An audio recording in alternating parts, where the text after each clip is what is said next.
नमस्कार दोस्तों, मैं हूँ सीमा वालिया। स्वागत करती हूँ आप सभी का मेरे चैनल सीमा वालिया में। तो चलिए दोस्तों, आज इस वीडियो में हम जानेंगे कि व्रत में हमें कितनी बार खाना चाहिए और कौन कौन सी चीज़ें हमें खानी चाहिए, कौन सी चीज़ ऐसी है जो हमें नहीं खानी चाहिए। और दोस्तों, हम जानेंगे साथ में कि हमें व्रत के दौरान कपड़े कितनी बार बदलने चाहिए और हमें सिंदूर लगाना चाहिए या नहीं लगाना चाहिए, और हम शाम की पूजा कैसे कर सकते हैं। तो ये सारी बातें मैं आपको इस वीडियो में शेयर करूँगी दोस्तों। तो आप लोग मेरे साथ बने रहिए मेरे चैनल पर। तो दोस्तों, इससे पहले आप लोगों से छोटी सी रिक्वेस्ट है, अगर आप लोगों को ये वीडियो पसंद आती है तो मेरी वीडियो को लाइक और चैनल को सब्सक्राइब कर दो। चलो दोस्तों, वीडियो को करते हैं शुरू। तो देखिए दोस्तों, दुनिया में सभी लोग धनवान नहीं होते, सभी के पास सब चीज़ें नहीं होती। बहुत से भाई बहन ऐसे होते हैं, मतलब भाई सभी के पास पैसे अधिक नहीं होते, तो वे अपनी इच्छा के अनुसार व्रत रखते हैं। कई लोग व्रत रखते हैं अनाज खाकर व्रत रखते हैं, कई लोग फल फ्रूट खाकर व्रत रखते हैं, और कई लोग सेंधा नमक खाकर व्रत रखते हैं। तो इस तरह से कई प्रकार से लोग व्रत रखते हैं अपनी इच्छा के अनुसार। ठीक है दोस्तों, तो देखिए, कुछ लोग अनाज खाकर व्रत रखते हैं, जैसे कि उन पे दोनों समय का या पूरे 9 दिन का व्रत ना रखे जाए। सबसे पहले तो मैं आपको बता दूं दोस्तों कि हमारे जो नाम ही 9 नौरते हैं, तो हमें पूरे 9 नौरतों का व्रत रखना चाहिए, और हमें 10वीं तिथि को ही व्रत का पालन करना चाहिए। 10वीं तिथि दिन मंगलवार 24 तारीख को है, 24 अक्टूबर को है, और 9वीं तिथि जो है हमारी 23 तारीख को है, सोमवार को, और अष्टमी तिथि हमारी 22 तारीख दिन रविवार को है। ठीक है, तो कुछ लोग अष्टमी तिथि को पालन करते हैं, कुछ लोग 9वीं तिथि को पालन करते हैं। लेकिन आप लोग अगर नौरतों का पूरे 9 व्रत हैं, तो आप लोग पूरे 9 व्रत रख कर ही 10वीं तिथि को व्रत खोले अपना। ठीक है जी, तो इससे हमें पूजा का संपूर्ण फल प्राप्त होता है। और जो लोग अनाज खाकर व्रत रखते हैं, वे पूजा पाठ करते हैं, तो उन्हें आदि बिना पूजा पाठ व्रत रखे भी आदि पूजा का फल प्राप्त हो जाता है। तो देखिए दोस्तों, कई लोग ऐसे होते हैं कई लोग ऐसे होते हैं जो अनाज खाकर व्रत रखते हैं, जैसे कि हमने एक समय का भोजन कर लिया, सुबह हमने व्रत रखा और शाम को हमने रोटी खा ली, दूध के साथ रोटी खा लीजिए, खीर बना के खा लेते हैं बहुत से लोग। और चावल आते हैं सामक के, बहुत से लोग उनकी सामक के चावल खा लेते हैं, खीर बना लेते हैं, जो भी आपकी इच्छा वो बना लेते हैं, और बहुत से लोग खाते हैं। तो व्रत में वैसे तो आप कुछ भी खा सकते हो, खाने की बहुत सारी चीज़ें हैं, जैसे कि हमारा कद्दू हो गया, केले की सब्ज़ी हो गई, और लौकी हो गया। देखो दोस्तों, कद्दू और लौकी थोड़ा अलग अलग होते हैं। कद्दू होता है जो मोटे वाला गोल वाला आता है, जो पीला होता है, जिसे सीताफल भी बोलते हैं, उसकी भी सब्ज़ी खा सकते हो आप। कच्चे केले की भी सब्ज़ी आप खा सकते हो, और लौकी की खीर बना के खा सकते हो, हलवा बना के खा सकते हो, और जी मूंगफली भी खा सकते हो। सबसे अच्छी मूंगफली होती है, क्योंकि मूंगफली खाने से हमारे शरीर में पानी की कमी नहीं होती। मूंगफली खाएंगे तो हमें प्यास अधिक लगेगी, और प्यास लगने से हमारे शरीर में पानी की कमी नहीं आएगी।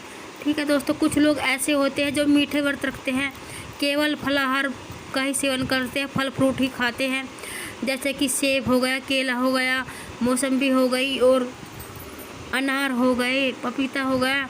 तो बहुत से लोग इन पे मिठाई व्रत रखते हैं, जैसे दूध पी लिया, चाय पी ली, और हमने लौकी का हलवा खा लिया हो, लौकी की खीर बना ली। तो बहुत से लोग मीठा व्रत रखते हैं, और 9 के 9 दिन में मीठे ही व्रत रखते हैं। लेकिन थोड़ा सा लोग भाई बहन से मैं बताना चाहूँगी, थोड़ा सा चीनी से आप दूरी बना कर रखें, क्योंकि चीनी खाने से बहुत सी बीमारी मतलब हो रही है, जैसे कि शुगर हो गया। तो इसीलिए अब सभी लोग चीनी खाना अवॉइड करते हैं। लेकिन आप जूस पी सकते हैं, शरबत भी पी सकते हैं, लेकिन खट्टी चीज़ें व्रत में ना खाएं। और फिर दोस्तों, जैसे नींबू हो गया, तो ये खट्टी चीज़ में आता है, मौसम्बी भी खट्टी में आती है। तो आप फिर भी आप लोग अपने नियम देख लीजिए। ठीक है जी। और अगली चीज़ क्या है, देखो, कुछ लोग सेंधा नमक खाकर व्रत करते हैं। सेंधा नमक, जैसे कि हमने कुट्टू के आटे की पूरी बना ली, उसमें हमने आलू मिला के पूरी बना लेते हैं, और बहुत से लोग आलू की सब्ज़ी बना लेते हैं, कच्चे केले की सब्ज़ी बना लेते हैं, और जी लौकी की सब्ज़ी बना लेते हैं। कुछ लोग लौकी का हलवा बना लेते हैं मीठे में। और जैसे कि कुट्टू के आटे की पकौड़ी बना ली हमने, नमक और मिर्च डालकर, जो काली मिर्च होती है वो डालकर। ठीक है जी। और क्या पकौड़ी बना ली, टिक्की भी बना सकते हैं आप लोग आलू की। तो ये सारी चीज़ें आप खा सकते हैं। दूध दही छाछ भी पी सकते हैं। और इस तरह हम अब ये सब चीज़ें खाकर अपना व्रत कर सकते हैं। और जैसे उसमें आप जीरा खा सकते हो, हल्दी नहीं खानी है, और काली मिर्च खा सकते हो मसाले में, लेकिन टमाटर ना खाए और ना ही मतलब हरा धनिया की पत्ती डालें, ठीक है। क्योंकि अगर हमें ये सारी चीज़ें ही खा के व्रत करना है तो फिर व्रत ही कैसा रहेगा दोस्तों। व्रत का संपूर्ण फल हमें प्राप्त नहीं होता, फिर तो हम अपने स्वाद के लिए व्रत कर रहे हैं, ठीक है। तो आप लोग जितना भी व्रत करें वो मीठा ही करें, क्योंकि मीठा ही व्रत किया जाता है, वही संपूर्ण फल प्राप्त होता है हमें अगर हम मीठा व्रत रखते हैं।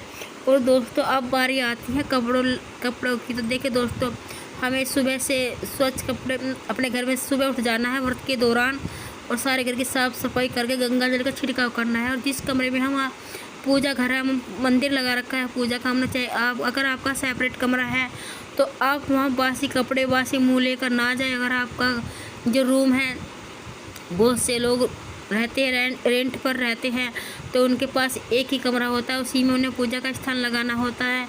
तो देखिए दोस्तों, अगर आपके पास एक ही कमरा है, उसी में आपने पूजा का स्थान लगाया है तो कोई बात नहीं, ये तो मजबूरी होगी, तो आप उधर मत जाइए जिधर आपने पूजा का स्थान लगाया है।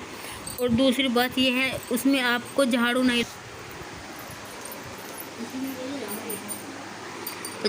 लगानी है आपको पूजा के कमरे में, आपको कपड़े से साफ करना है। कपड़ा आप बाज़ार से भी ला सकते हो, घर से भी कोई अलग कपड़ा बना सकते हो, ठीक है। इस तरह से आपको अपने मंदिर की पूजा की सफाई करनी है। और देखिए, जिस कमरा आपके पास एक ही कमरा है, उसी में आप रहते हैं सोते हैं, तो अगर आपने माता जी का कलश लगाया, कलश स्थापना किया, अखंड ज्योत जलाई है, तो आपने ज़मीन पर ही सोना है, क्योंकि माता रानी नीचे और आप ऊपर सोइए अच्छा नहीं है।